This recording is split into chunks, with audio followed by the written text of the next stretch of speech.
Just waiting for the go-ahead sign. Good afternoon.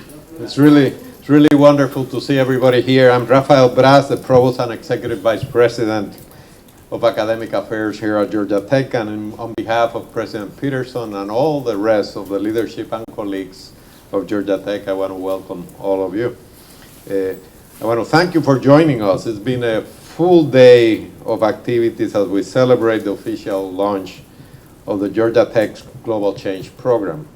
There have been small events and gatherings with faculty, staff, and students throughout the day, and I am truly excited for this afternoon's keynote lecture.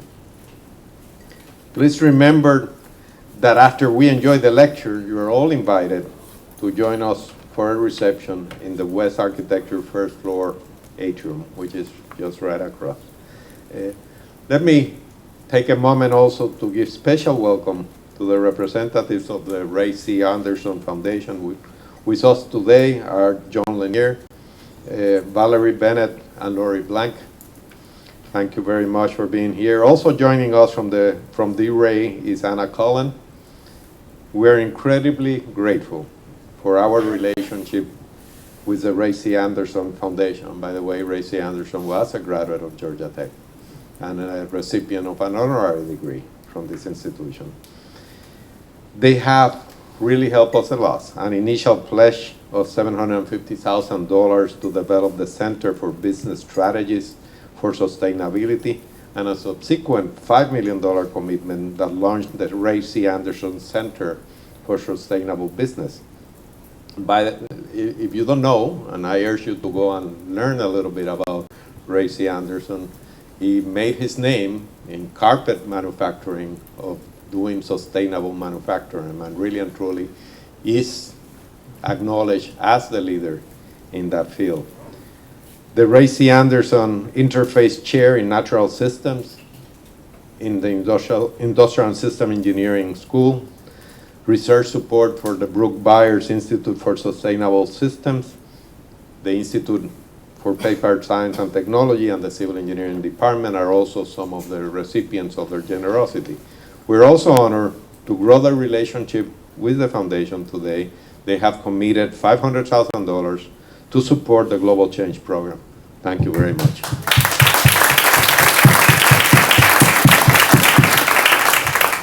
Let me take the opportunity also to thank Kim Kopp and President Emeritus Wayne Clough. Where's Kim? There you are. They certainly, their work that have leads up to this launch of the Global Change Program. The launch of the Global Change Program follows really a year and a half or more of deliberations by a 22-member executive committee of campus. So great promise in bringing these groups together in a coordinated and collaborative way. And that brings us to this official launch day. With Kim Kopp serving as director, the program will allow Georgia Tech to strengthen and amplify the thought leadership that already exists, and I want to emphasize, really already exists. Expand our academic reach in the space, and bolster our relationship with industry and peer institutions that are also looking to make an impact in global change. Program development and implementation is underway. The program's first year will see curriculum design for undergraduate students, creation of an energy and climate minor, and a climate solutions lab. The program will also host campus-wide speakers and roundtable events. We will build on the critical connection points that allow Georgia Tech to showcase the breadth and depth of global change-related subjects being addressed by our research and academic faculty. These opportunities to make a positive and lasting impact in the global change space are in and out of the classroom, providing the exposure and the real world, hands-on experience that our students are demanding as they prepare for their careers. We have a tremendous opportunity to continue to influence scholarship and policy around issues of global change. The opportunities and potential are tremendous, and we're proud to see what comes next. As an individual as a hydrologist and as an individual that has worked on this topic for quite a lot of time, I personally welcome this opportunity. If anything, gives me something to do after I stop being provost. But really and truly, it's about time.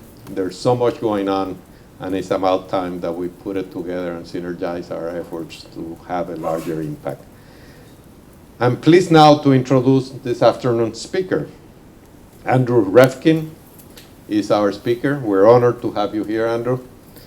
Having written about global and environmental change for more than 30 years, he's one of America's most honored and experienced journalists and authors focused on environmental and human sustainability.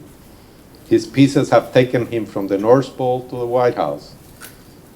I was going to make a joke, but I'm not going to. Into the Amazon and into the Vatican. And his bio states he began reporting on climate change in the 1980s in magazines and never stopped.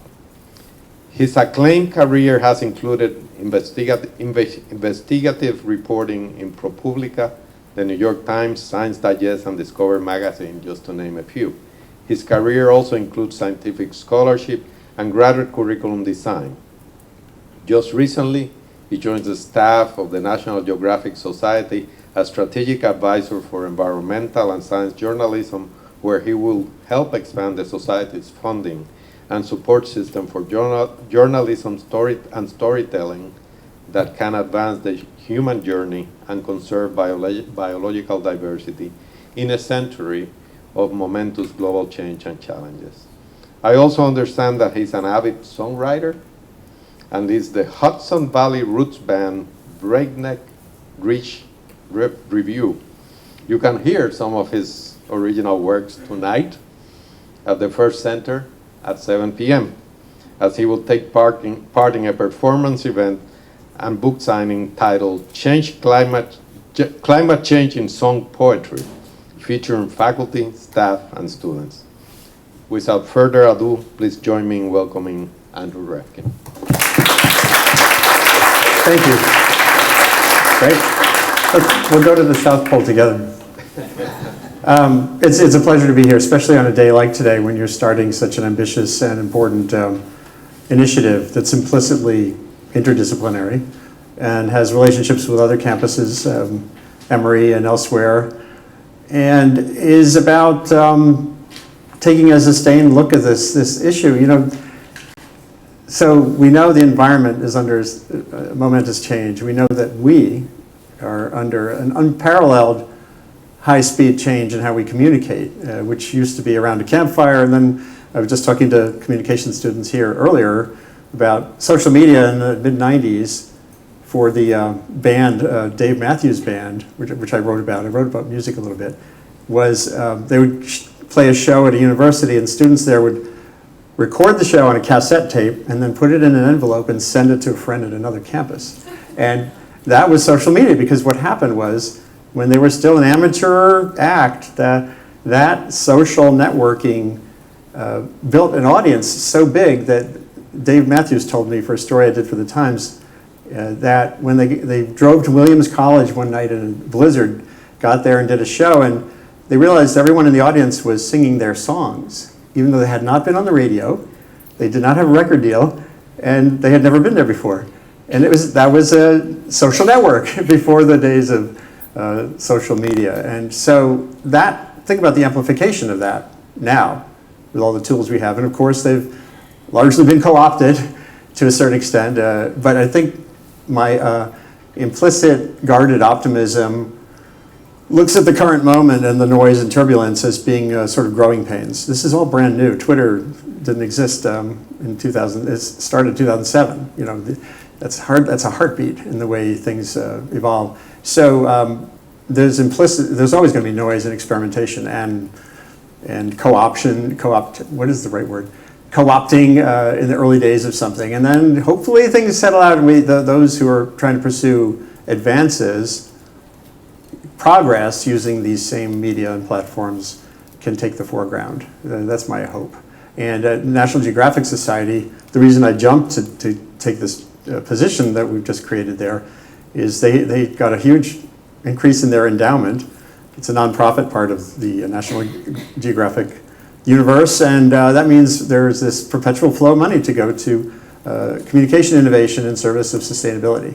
And my dream, that's going to include things like online primers for scientists who want to become more communicative and to know why a tripod matters if you're going to take video, that kind of thing. So we're going to build tools, we're going to fund individuals, and hopefully engender some progress going forward. It's sort of a similar model to what you're trying to do on the campus here. So go to it. My role in all this, as you heard a minute ago, has mostly been as a journalist.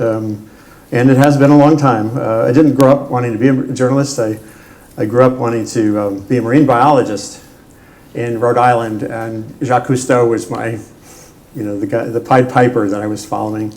But journalism was a better fit for my view of the world, which was I was interested in everything. And to be a scientist, you have to pick one thing, lobster proboscis. And that would be your thing for 8 or 10 years. That didn't feel right. So I went into journalism early on. As you can see, this is kind of a little bit of a visual summary of some things I've done.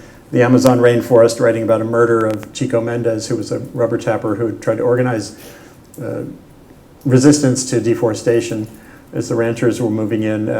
I was at the Vatican for a meeting on sustainable humanity, sustainable planet, our responsibility. That was the name of the meeting in 2014. A week of presentations and discussion. It was an incredible experience. And I'll talk a little bit more about that.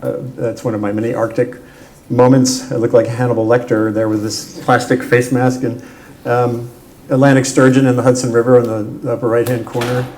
And Paris climate talks, covering the protests and covering the watershed in the Hudson, around the Hudson River.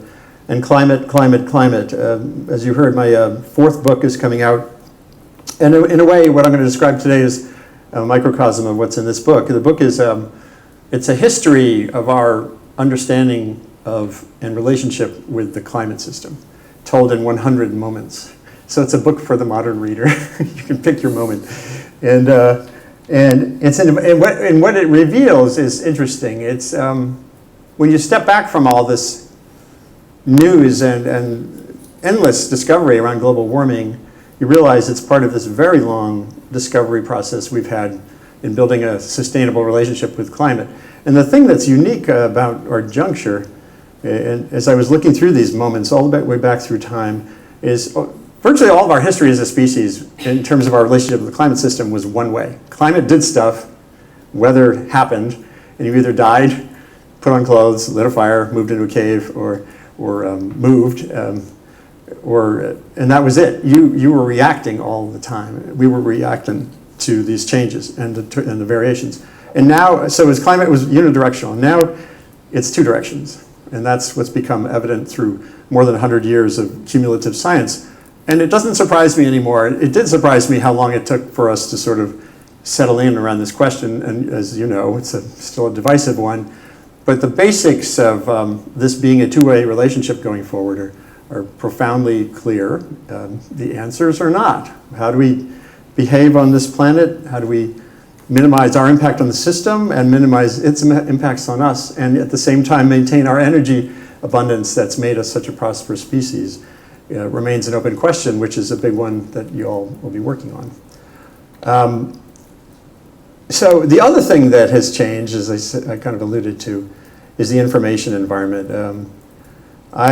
This is me, now I'm mostly a folksy, rootsy musician, but back in 1981, when I was at journalism school at Columbia, that was me in pretty much a punk band. For those who were alive back then, the name of the band was Jack Abbott and the Bad Habit. This was this guy who murdered someone in Norman, and he had a popular defender who claimed he was a good guy. He was not. 1981 is the same year that Walter Cronkite made his last sign-off. And those of you who have spent most of your time in the 20th century, and there are a few of us, recall he used to say, "That's the way it is," Tuesday, March 27th, 1981.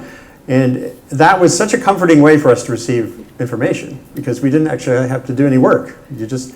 There was 1 or 2 or 3 white avuncular men on TV who provided the entire country.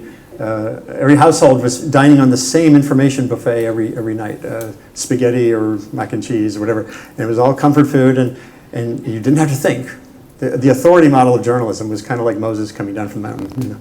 And that is so 20th century, right, compared to where we are now. So, and my career started in all these old media. I actually have paper copies of these old artifacts called magazines, science magazines. This Nuclear Winter was my first article on our relationship with climate, which is if we burn enough cities in a Cold War nuclear exchange, the atmosphere would be full of schmutz and it would cause a famine, agricultural failure. And soon after, right around the time I wrote this article, Steve Schneider, a prominent climate scientist, and another colleague at NCAR in Boulder wrote a paper. They were looking a little more carefully at the simulations, and they said it actually it looked like it would be more like nuclear autumn. And that was a really important lesson to me in my early media days. You know, where's your headline in nuclear autumn? That's one thing. You know, nuclear autumn could follow catastrophic nuclear war. Just, okay, and then what? You know, so and it also showed me that what happens in science often is very inconvenient. We all expect science more science makes things clearer, but actually, more often than not, when more science is applied to the same question, which initially looks stark and maybe dramatic, it makes things less clear. And that's one of those realities we have to live with as society. You know, it's not like you just magically get an answer that makes it all easy. And so 1988 was, I went back to the same supercomputer centers that were studying this.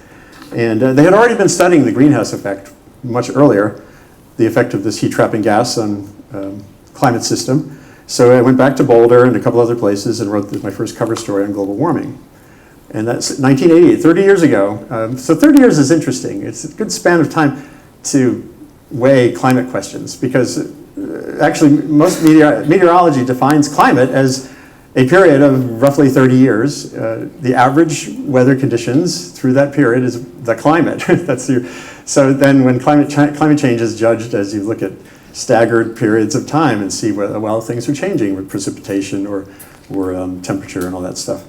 So, and also 1988 was the last time the level of carbon dioxide in the atmosphere was at 350 parts per million, which was Jim Hansen and a few others feel that is kind of a threshold for safety. You want to get back there. There's lots of rich questions about where you set that number, but that gives you another reason to think back to 1988. The IPCC, the Intergovernmental Panel on Climate Change, was launched that year. I went to the first international conference on the changing atmosphere in Toronto that year, and that preceded and led to and kind of created the template for the first treaty, the 1992 Framework Convention on Climate Change.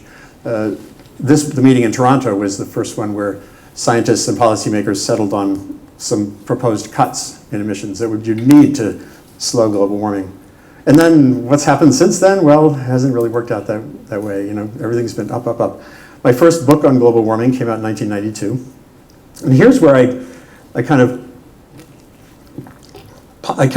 when you're writing a book, there are these rare moments where you're just blathering a little bit, kind of these moments when you can expostulate, when you're not just putting together facts. At the end of a chapter on the human changes on the planet, I had this line, perhaps Earth scientists of the future will name this new post-Holocene era for its causative element for us. And the Holocene was this geological period, epoch, from the end of the last ice age, 11,700 years ago till now. And at that time, it felt to me, in looking at the literature, like we're beyond that, for better or worse. We're entering an age that might someday be referred to as, say, the Anthropocene. This is just my literally musing, you know, just doing that. And after all, it's a geological age of our own making. So I basically predicted what happened in 2000 and 2002 when a couple of scientists came up with a more formalized proposal that we have really, if you didn't think it was consequential what was happening on Earth already, at that point it's basically Earth systems that matter are all in our sway. Not yet in our control, because we hadn't even learned how the system fully operates. So how can you manage or control something that you're not even fully understanding yet?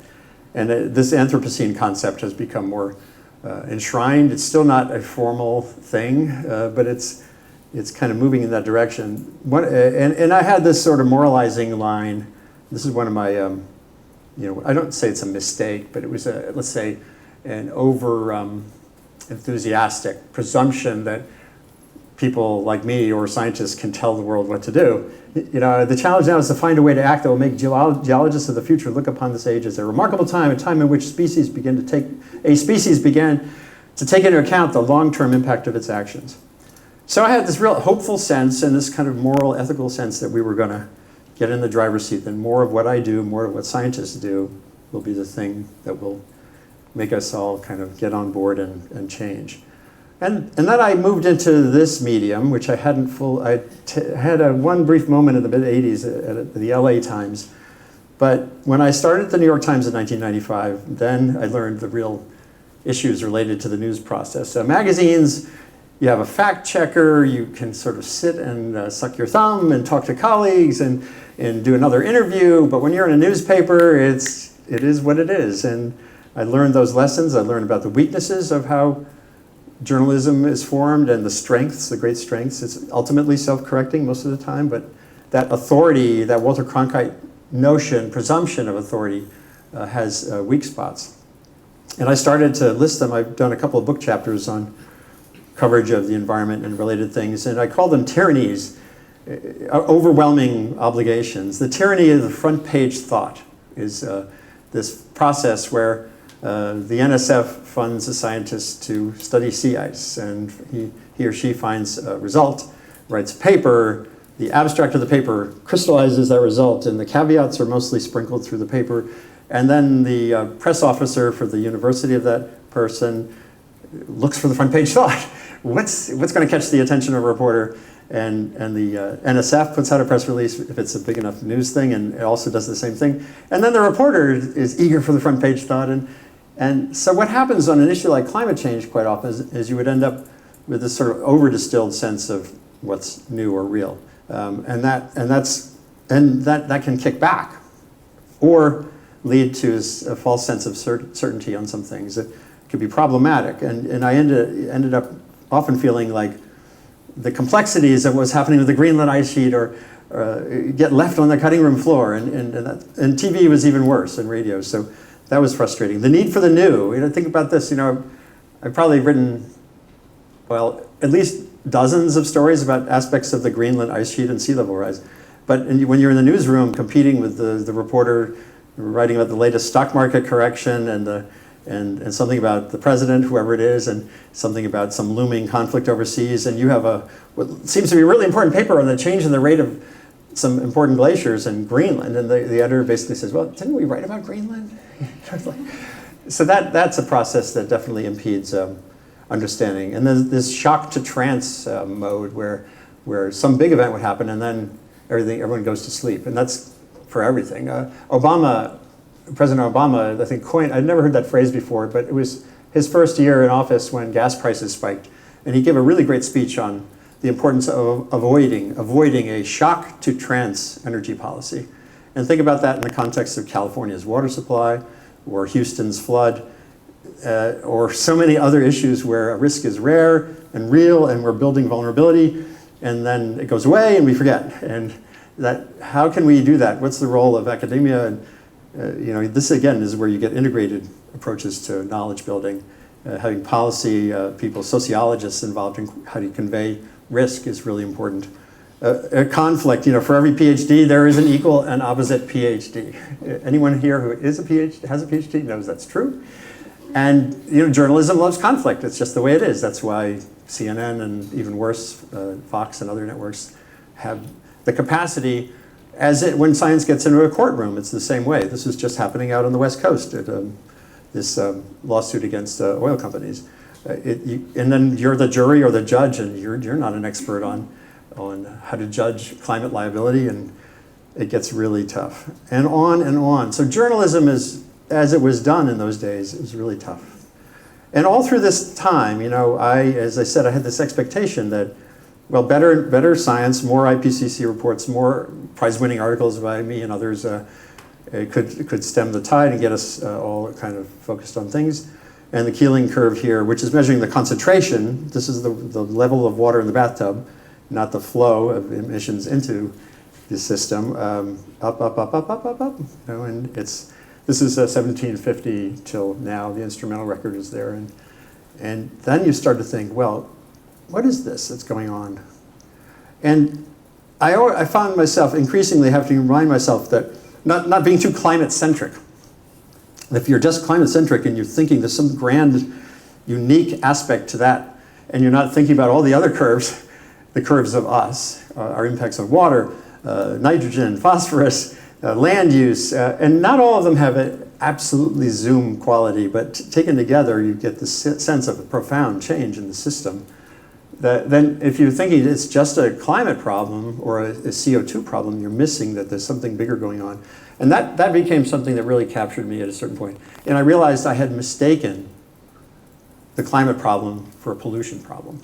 I grew up in the 70s and 80s when environmental problems, you passed a law or a regulation or someone came up with a smokestack widget and nitrogen oxides or other pollutants could be captured affordably. CFCs, the molecules hurting the ozone layer, really a minor inconvenience in terms of our economy, not like CO2. And so I had this expectation. We all wrote about this as it was a pollution problem. And it's so much more profound. This is, to me, the Anthropocene, is this bigger human influence on Earth systems going forward. And when you compare it to the way we worked through our history, it's totally explosive rate of change. And so that led, I've probably, if you're focused on these issues, at some point you felt like this cameraman at the climate talks in 2009. I took this picture in the back room, the press room, at the Copenhagen climate talks, at the end of the talks, and after Obama's foray failed, and you've all felt that way. I'm going to take you a little further down into that feeling. Hold on to that feeling. It's going to get a little worse, and then I'm going to find some ways forward. One of my ways forward was, especially when I got bummed out about the nature of journalism in the newsroom, I got out of the newsroom. I went to the Arctic 3 times in 2 years. Started at the North Pole, and it was this trip to the North Pole that made me a passionate multimedia and audience listening journalist. If I hadn't brought a video camera, this is 2003. The New York Times had a nascent video unit, but it was really inconsequential. But they had cameras, and I thought, hey, if I'm going to go to the North Pole for the New York Times and not come back with every possible form of journalism, of being a highly irresponsible person. There was nothing in my union contract or my obligations to do anything except write stories. But I brought it, and this is what you see. This is so unlike the South Pole, the North Pole, you're on the ocean, the Arctic Ocean, and the ice is about 8 feet thick in this case. The helicopter's over there, and this was an opening, a polynya that had formed. That water is 14,300 feet deep and 29 degrees Fahrenheit. So, and watch what he's doing. This is a Russian camp worker. I think I'll just poke at the edge here with this 2x4. And there are cracks and sounds. The ice makes amazing sounds. That's the sound of the ice as these giant flows are kind of crunching up against each other.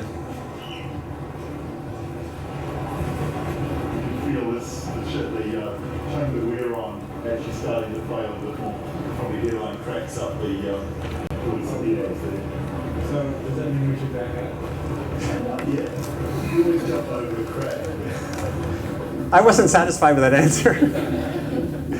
But that's Tim Stanton from the Naval Postgraduate School. He'd been up there a number of times, and it is sort of a slow motion process. Although there was a story of a Russian plane that had landed, they use a bulldozer to create a runway on this ice flow.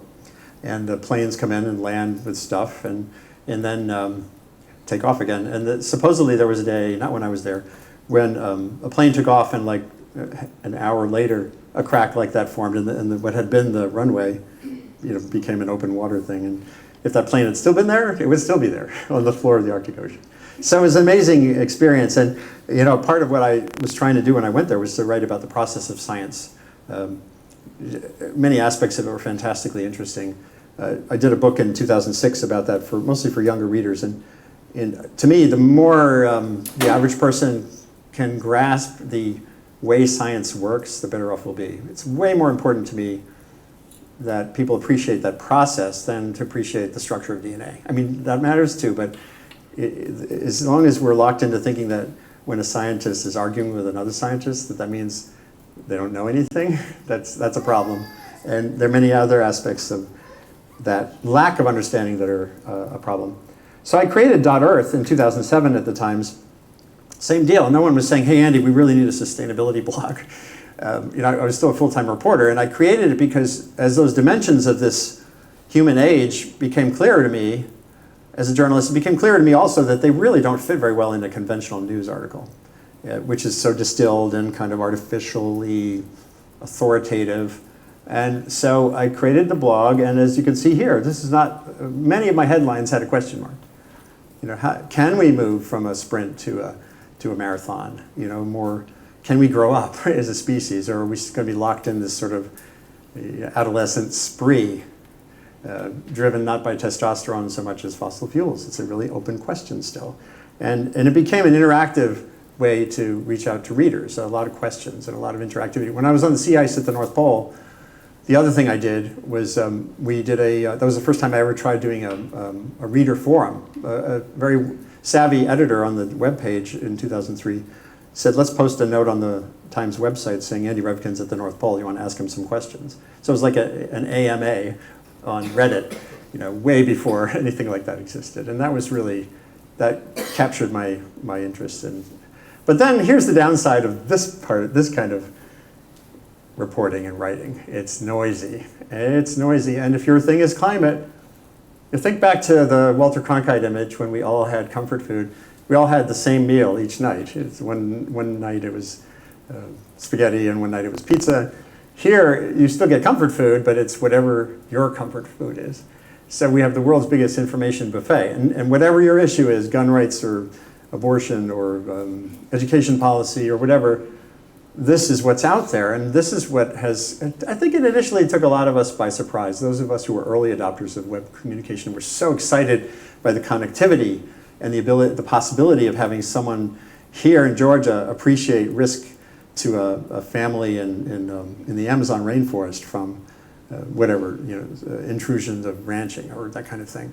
And then there's this, it works to compartmentalize us, not necessarily connect us, unless you work at it, and it works in both directions. And that was depressing. And then how do you cut through the noise? How do you create, whether it's Georgia Tech or an individual, how do you create a path to, a meaningful path to engage with people in this kind of media environment? It's a tough question.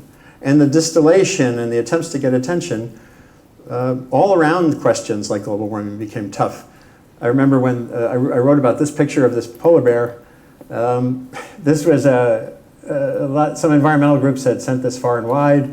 This is before that recent video of the starving polar bear, which had the same viral impact. And it looks kind of sad. It turns out the reason the polar bear was looking up and kind of looking stressed out is because the helicopter from which the photo was taken was about 100 feet overhead with this downwash. And it took a nanosecond for some skeptic to point that out. And so is that a success? You got a lot of attention, a viral impact on people who care about global warming, and it's a fictional, it doesn't really relate to the issue at hand. And that's a problem. And then you have senators throwing snowballs on the other end of the spectrum. And that then gets you to thinking, well, how do you cut through this? And then you have the fire hose, which is just there's too much information on everything. And that can be a problem. Stepping back, so I started in '88. By like 2007, I'd done a documentary, started a blog, hundreds of articles, both online and in print. And I started to assess, what am I seeing here? And a narrative capture is a phrase that comes to mind, sort of like the tyrannies I mentioned, where you get stuck thinking about a problem in a certain way, and it's hard to break free of that and then look at it in a new way. I presumed, as I said, that global warming was a pollution problem, and that meant that the solutions you would presume would be the solutions were sort of like we did with the Clean Air Act, regulatory tools, top-down stuff. And the limitations to those have become very clear. The Paris Agreement was a great success in only one way. It got roughly 200 countries to sign on something, but the only way it could do that was by being completely flexible and not mandatory, which means it has none of the parameters that we would assume we wanted back in the 20th century as a top-down regulatory solution. One of the bigger failures I had was for the first 20 years writing about this as kind of a technical, mechanistic thing. CO2 has this heating impact. You add it to the atmosphere and it heats the oceans and it does these things and that changes ecosystems and water supplies, and here's some things we can do about it. A very simplistic, a systems approach, but very simple system. And then I started looking at, as things got very hot and angry, and especially 2006, 2007, after Al Gore's movie came out and a lot of other things happened, I started to talk to sociologists and psychologists. Are there any in the audience? Sociologists? Yeah, you rock. And the thing that was so depressing was I talked to behavioral scientists and they would say, oh, well, don't you know, information mostly doesn't matter. When an issue becomes polarized, people retreat into their tribal affiliations, and it's actually very logical. That's a very adaptive, smart thing to do. Your tribe matters more to you than reality. If that weren't true, we wouldn't have religions and all the things we have around us, glee clubs and whatever. But to me, as a communicator, journalist, that was shocking. Journalists never studied stuff. You just did your thing and did it more and did it more. And it really, that was, as an information purveyor, to understand that reality was really hard. And I know many scientists I know, biogeophysical scientists, who have not dug in on that literature are kind of like startled by it. And it feels like it's a dead end, but it's not. But it was one of my bigger problems, I think. And here's another one. This is different. I probably used the word we, 20 times already. And in my writing, like in that book, we are changing the planet. We are this, that, and the other. And as I got around the world more, especially developing countries, I began to realize there is no we. There's no single we. We're all the same species. But when it comes to energy needs or energy issues and climate, we're not even remotely the same. I spent time in India last year where most of the energy for cooking is a woman's energy, spending time collecting wood, spending a couple hours twice a day building a fire, and then cleaning the pots. It's hours and hours of a woman's time is the energy required to cook. And the pollution levels are unbelievable. It's about 400 cigarettes an hour worth of small particle pollution in a household. And that's my sister's upgraded kitchen in New York City. And a New York City apartment dweller is like one of the most efficient creatures on the planet when it comes to energy, because New York has a very low footprint because people walk to work and they live in small spaces that are all communally heated. But there's such a profound change there. There's no we on energy needs. I went in 2016, I burned too many fossil fuels, and I was at a meeting in Singapore, and then I was in Nairobi. And this shows you that climate impacts. There's no we. We did a big package in the Times in 2007 called The Climate Divide, in which a woman from the Netherlands told a reporter, they bought this house that was designed to float off of its foundation in one of those river floods and then come back down again. And we did the whole package was on this divide between when wealth and technology insulate you, for the most part, from climate hazard. And this woman said to the reporter, Sarah Lyle, who went to the Netherlands, she said, "We look forward to floating." She wanted to test drive her house. You pay good money for a floatable house, you want to see that it works. And another reporter, Somini Sengupta, had gone to India, and there was a family that had been flooded out 3 times from their home, and crops devastated, and it's not a party. So that is this Gardens by the Bay in Singapore. Someone here has probably been there. When I went through this giant botanical garden, I realized I was in a museum of climates. Because there's one there that's, it's a Mediterranean climate. It's about 70 degrees, it's dry air, they have olive trees growing the equator. And I realized I'm looking at, so as long as Singapore has wealth and technology, it has a piece of that climate there. And there's another one that was like a cloud forest climate. And we have that capacity, we could go a long ways in that direction, but it would not be communal human being that would feel those benefits. And as I said earlier, the psychology, there's no we. In this room, this is kind of a self-selected room, right? Maybe there is a we in this room when it comes to energy and climate, but maybe not in Georgia, maybe not in the United States. And those issues can leave you dispirited, but there are ways forward for sure. I did this piece in 2009 on the work of Dan Kahane at Yale Law School, behavioral scientist, who culturalcognition.net is not the only body of science, but it's an important body of science on this cultural filter that we all use to evaluate information or arguments around us. And I did this kind of survey of, you can basically find a Nobel Prize winning physicist to support any stance on climate. And I won't waste time in telling you which are which. That's kind of the hardcore part. Now I want to take you, last year, when Trump was actually thinking of having a science advisor, he interviewed two people. And one of them was Will Happer, who's a very respected physicist at Princeton, a member of the Jasons. It was, they advise the Pentagon on big things, and a member of the National Academy of Sciences. And he's famous for having a very strange view on carbon dioxide. And many people, many journalists didn't even want to interview him because they thought he's a nutcase. And so I chose to interview him.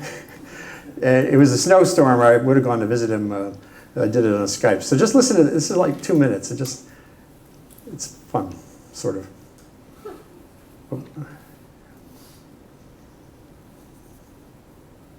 So you really do see it as a non-problem, not as something worth investing? Absolutely.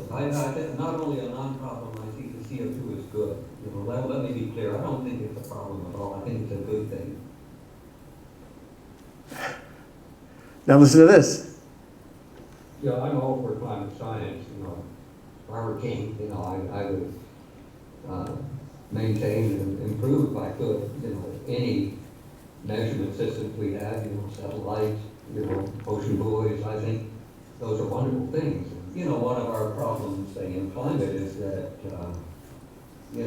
there you need long-term good science, for example, long-term records of CO2, and it's very hard, for the government to support that kind of stuff, because, you go to Congress and they say, isn't that what you were doing 20 years ago, 50 years? Yeah, measuring temperature, aren't you finished? Yeah. So if I had stopped if I had chosen to argue the point on CO2's hazards, the downside of CO2, we would have wasted 40 minutes, right? And so I had to sort of wall off that feeling in my head and ask him some questions about science funding. And he went on about Argo buoys and ocean observation. And then he went into a whole long, really articulate position on science education, drawing on experience of some of the great 20th century scientists who had great high school teachers. And I thought, wow, if I had just stopped the conversation, we would be locked in this thing that you've seen. Everyone knows in this field who's been out there knows his views on CO2. But I thought, especially with a Republican-controlled House, the Committee on Science and Technology, having someone like him on the record as saying, whatever you think about global warming or CO2, having a good view of the system and sustained. When was the last time you heard someone like that make the case for sustained observation? Investment is sustained observation. No one likes that because there's no breakthrough there. It's just sort of, very mechanistic. It's not very useful to scientists. So it was amazing. It was amazing, and it says something about it's worthwhile to me to, as I say, even when it's hard, it's worthwhile listening to people and trying to dig in to see what's there. John Holdren agreed. John Holdren was President Obama's science advisor, and when Happer was in the news, he said this. He has views that I think are wildly wrong on climate change and immigration. He's not particularly diplomatic, but it would still be beneficial to have someone like Happer whispering in the president's ear on the importance of basic research. That's John Holdren, who's a strident advocate for action on climate, and I tend to agree with him that. But of course, the president has chosen not to have a science advisor. And here I want to get a little bit deeper on this, and I want to leave time for questions. So I hope I don't want to go on too long. We think of this as a denier believer, or whatever you want, denier warrior. thing. But when you dig in on the beliefs, and I say beliefs, of people who are very like-minded in approaching the climate problem, they can have utterly divergent views of what you do about it. These two guys who I've known since the 80s, Bill McKibben and Jim Hansen, they've locked themselves to the same fences and at the White House and coal plants. But they have Jim Hansen has called a renewable energy path to a decarbonized future tooth fairy stuff. And Bill McKibben, of course, is all about that. And Jim Hansen is about nuclear power. He thinks that the thing to press forward is nuclear power. So is someone right or wrong there, or are they just divergent in how they look at the risks in front of them for various reasons? And what do you do about that when you're trying to build a campaign toward a safe climate future? It implies that some level of tolerance for divergent views is inevitable, if not adaptive. And I see this all around. You know, I got to interview Bill Gates for an hour in Seattle. That's online. It's kind of a fun thing. At least I had a good time. 45 minutes with the man who was then the richest man in the world, but not anymore. And he's approaching this all as a long-term breakthrough energy, zero carbon, high-tech thing. And then there's Billy Parrish, who's an innovator who I met then, back in 2005, at a protest like that at the climate talks. And now he's running a thing called Solar Mosaic. It's a business to do finance for solar panel installation in low-income housing. Harish Hande is kind of the antithesis of Bill. He's an Indian innovator in clean energy, working at the village scale on models for energy efficient and renewable future. And this young duo they're the founders of Transatomic Power. They're PhD graduates of MIT, their vision is a small modular reactor.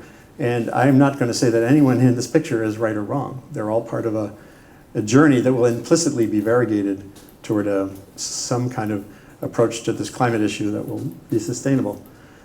Response diversity, I'm not going to waste time. Just Google for response diversity and Revkin, and you can learn about that. There's an ecological model for that it's adaptive. Having a diverse range of responses to an environmental risk for ecosystems at the very least is demonstrated to be a good thing. And communication plays a huge role, even if it's not me, an old-time reporter, coming here and writing an article about something here. There's so many layers and approaches to communication that can make a big difference. Randy Olson, my good friend, is an advocate for escaping from the nerd loop, as he calls it. That's where we all talk to each other all day about communicating. How do we communicate better, as opposed to just doing it? And he says, get out of that and just try some stuff.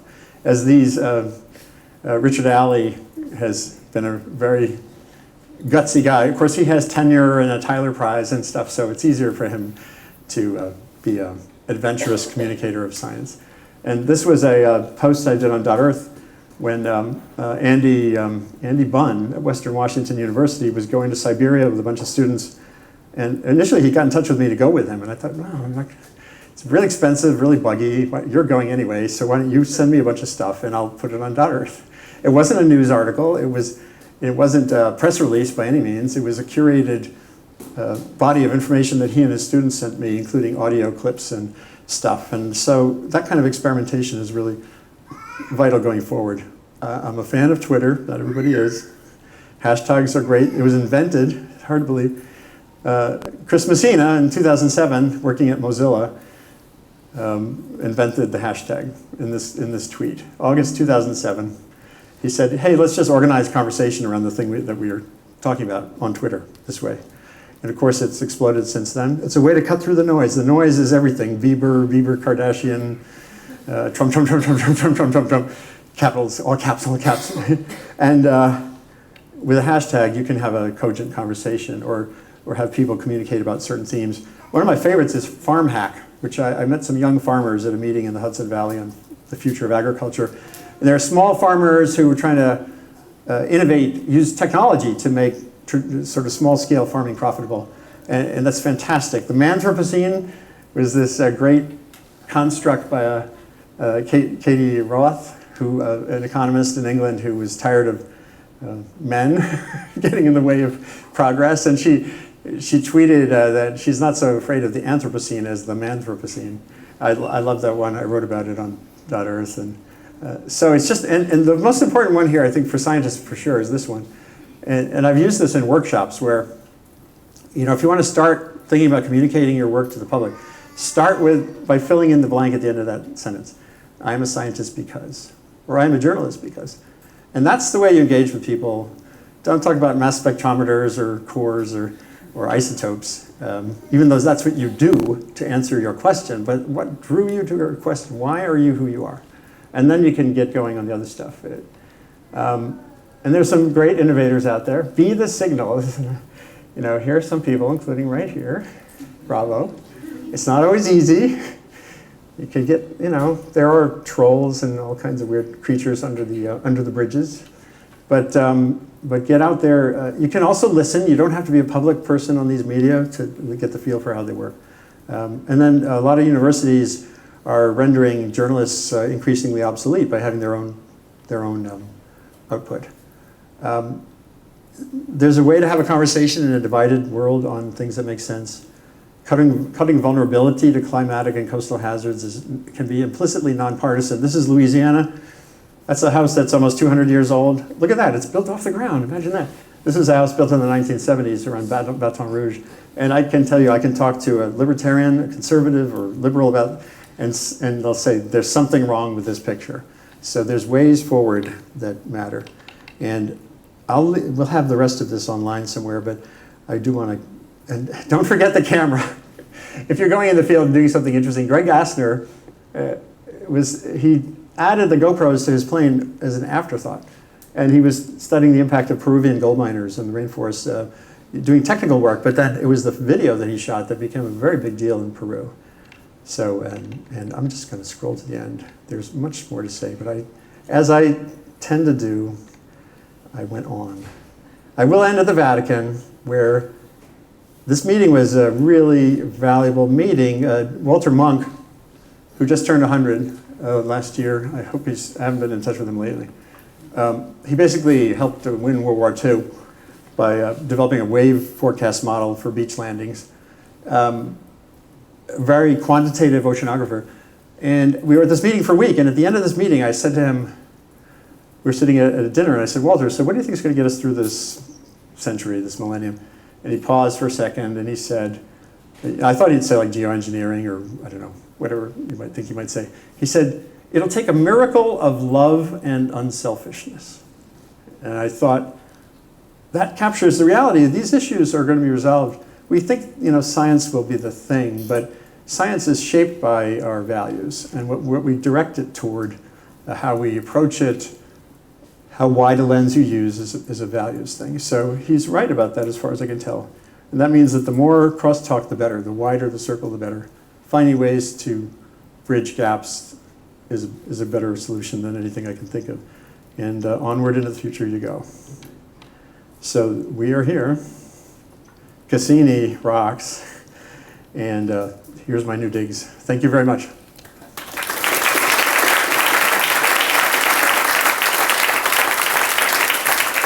And we have 1 minute for question.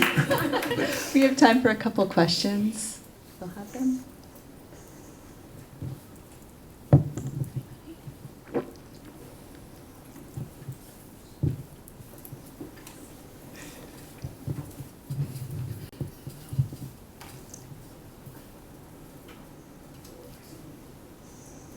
Sorry, I want to get rid of Pierce. I've gone out my mouth. Okay. Hi, everybody. My name is Michael Bryan. I'm a second-year International Affairs pre-law student. I study concentration in environmental policy. And so I just wanted to ask, along your many adventures and all of the things that you've done, you know, what elements and what events did you see college students like myself taking as you were in these different areas, different places, interacting with people? Yeah, lots of things, some of which I fast forwarded through. There are students, here. This is a tiny program, West Virginia University. I mean, it's with a tiny grant from a Center for Air Quality Issues related to transportation. Like a $100,000 grant.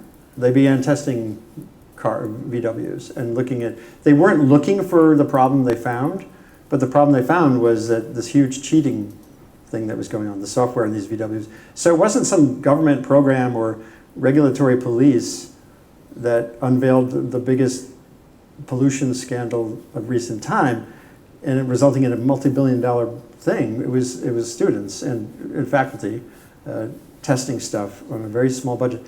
The tragedy of this is that their budget is straining right now. They're running out of money, and there's been a huge settlement in this case. But they found the problem, but they haven't benefited from it. So thinking about ways to incentivize the capacity on this campus or any other campus to be out there, doing that kind of diligence is an interesting question. And it's a policy question and a law question. There are precedents for it in river pollution, but finding a way to do that with atmospheric stuff is interesting. And just everywhere I go, I met a woman in Nairobi who was helping to create a map, sort of a safety map of the slum. So people women particularly knew which lanes were dangerous and which were not, where the lights are or not. And it was very interactive, sort of Google-based map. Kibera map, I think it's called, the Kibera map, something or other. And I can't tell you how many other people I've seen out doing things like that. My students at Pace University, we made 6 films in 6 years where we traveled to places like poor village town in Baja, Mexico, on the peninsula, where sea turtles were being drowned in fishing nets, and they were trying to come up with a model for using ecotourism, where they're actually the fishermen were catching sea turtles as part of a conservation biology project, and tourists got to see all this as sort of a way to pay for it, and so student filmmakers can make a difference too, and on and on, and also at those climate talks, and students in the halls there make a difference too.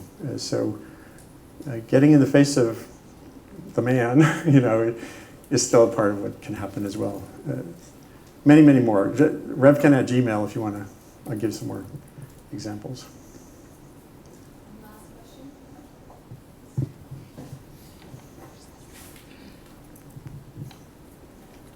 First of all, I have to say something. I have to congratulate you on your new book, Weather, because it has Puerto Rico in the center.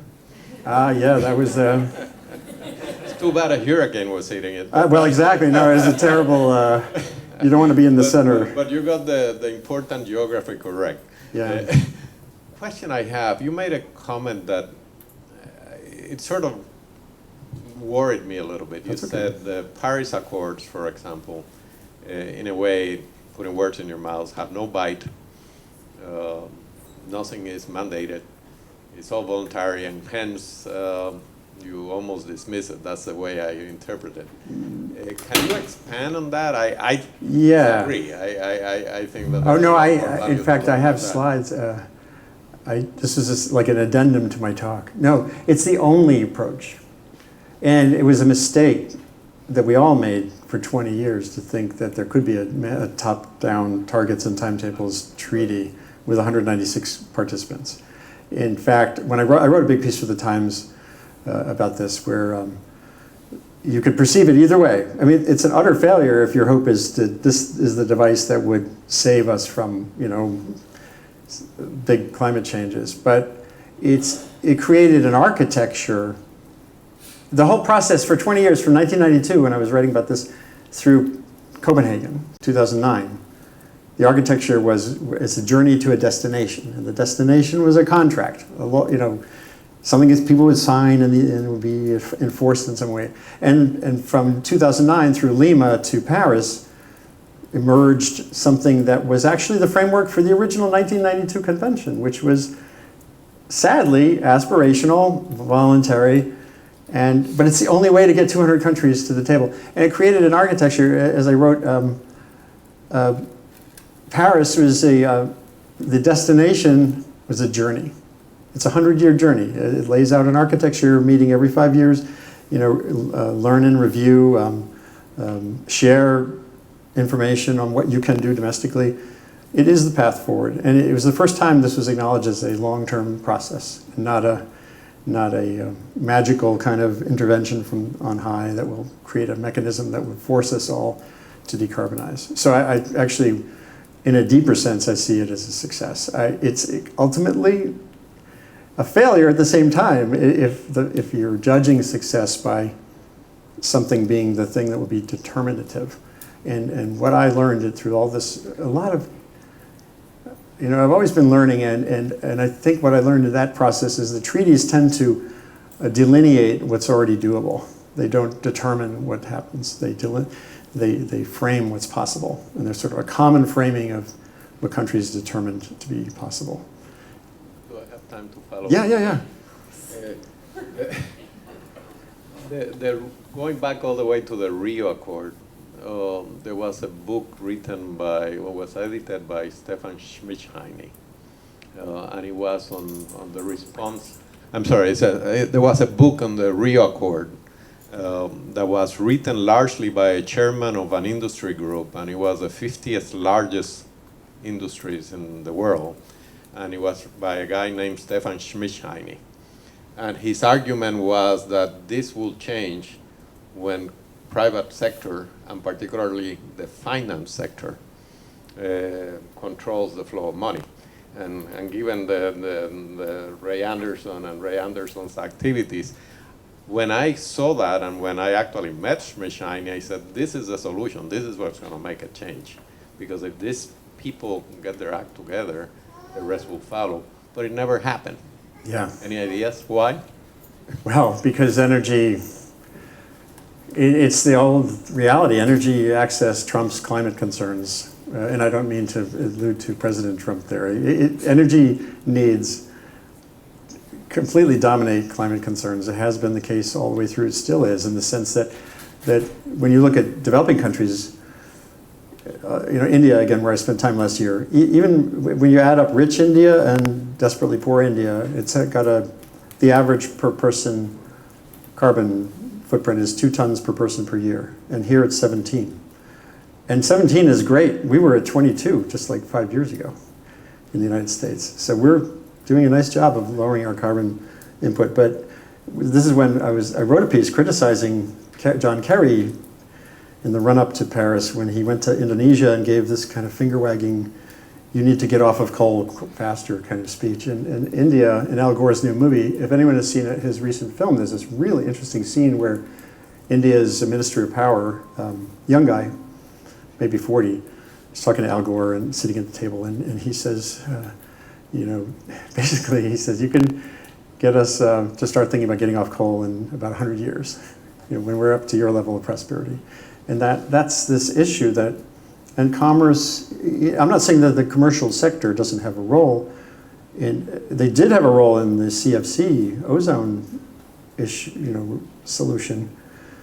But the role in energy is so limited of any one party that it's a tougher thing.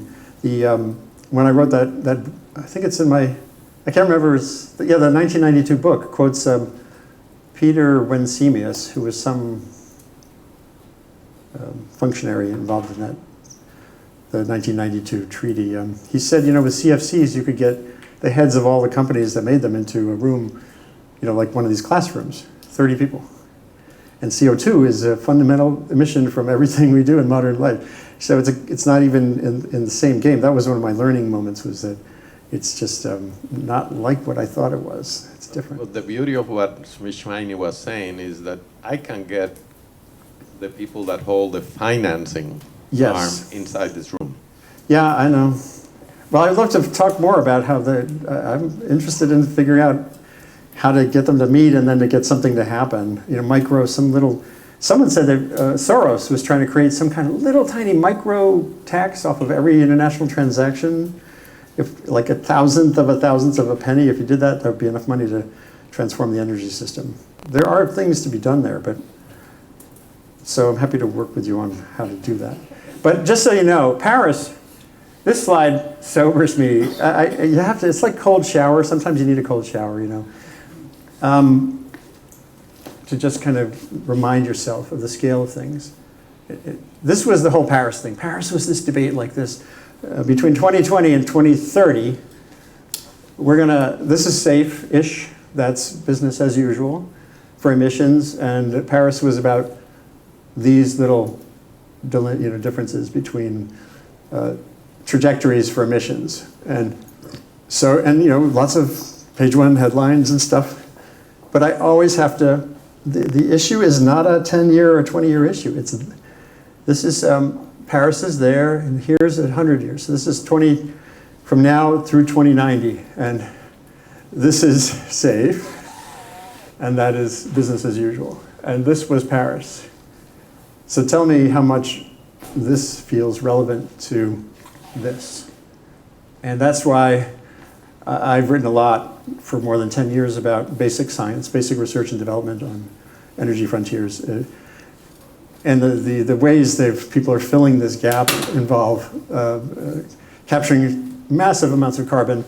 And it's a long story, but it's called BECCS, B-E-C-C-S, and it's fantasy, it's like play money. So this issue is that issue. Paris is like this part. And our current president is here.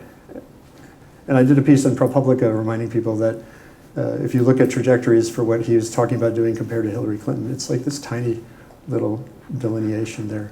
The things that have been done that are damaging to American environmental policy are mostly not related to climate change. They're related to pollution regulation and those things. Yeah? Quick question. So if we believe there's a solution to current problem, then meaning the climate change, like from human contribution, does not trace back to because we can use fire, but because of modernization. I'm not sure I got the question part. Like the negative impact of human being on the climate. So the negative impact of human being on the so-called climate change, right? So that does not trace back because like the human race can use fire, but rather than like a modernization reason. If you mean, if you're questioning that the impact from burning fossil fuels. Yeah, if we believe there's a solution, right? Like to current change. If it does not trace back to because we use fire and then can burn things, right? And other species cannot do this. But rather like modernization, like we make other changes, that's inevitable. Well, right, we'd have to come to a way to mobilize and heat and cool and run our servers and do everything else with no carbon emissions from burning. That's where you get these questions. How much can come from renewables? How much can come from nuclear power? How much can come from capturing some of that carbon and taking it back into the system?